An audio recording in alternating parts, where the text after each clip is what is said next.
Hey guys, Don here. Welcome to Podiatry Practice Mastery, where I'm trying to help you get your practice past the $1 million mark. If you're not there and you want help, go to Podiatry Practice Mastery and get my free resource, or you can even join. I want to go over a question that a doc asked me. So this doctor, he is having an associate that's been earning 35% of what they collect, and kind of wanted to know if that's a kind of an appropriate way, considering this doctor, you know, is having some issues, not kind of producing enough, and is going to need some time out of the office. So let me say this doctor wanted to go down to just salary. So let me talk about salary and talk about percentage. So the more you make your doctor or associate based on percentage, the more they are kind of motivated to go meet people. What does that mean? Well, go talk to the primary cares, go to the urgent cares, get out, network, things like that. Kind of moves them to do that. When would I do a pure salary? Well, bigger practices or like managed care places, they tend to do a higher salary, right? So, for example, we have a group here called Reliant, and they do a higher salary for the doctors, or UMass. They do a really high salary. They can afford like 200,000 or something like that.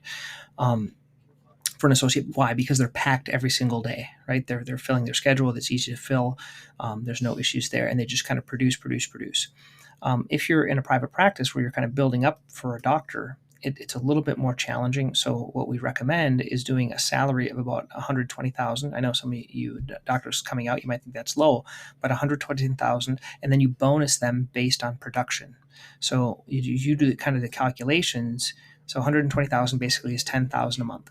Now, if that doctor, let's say, produces 40,000 in revenue, okay, and then that 35% of that would be 14,000. So it'd be 4,000 above that 10, right?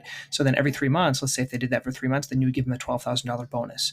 If they don't produce it, then that's then you wouldn't take down the salary. The salary is guaranteed, but you would just kind of not give them any bonus. Does that kind of make sense? And so then as the year goes out, you're going to be bonusing them based on their production. So you could do a salary. That's what we do. We do a kind of a moderate salary, and then that encourages them to produce more. Because I don't think producing $40,000 is really hard to cover that $120,000. But they can increase revenue by increased billing and doing a lot of the things that we talk about in podiatry practice mastery. So that's kind of what I would recommend doing. That kind of works well for us in our practice setting. If you have any other ideas or ways to do it, let me know. Love to hear it. In Podiatry Practice Mastery, there's actually a portion for new doctors. There's actual contracts. There's kind of payment fee schedules and things like that, so you can see how that works.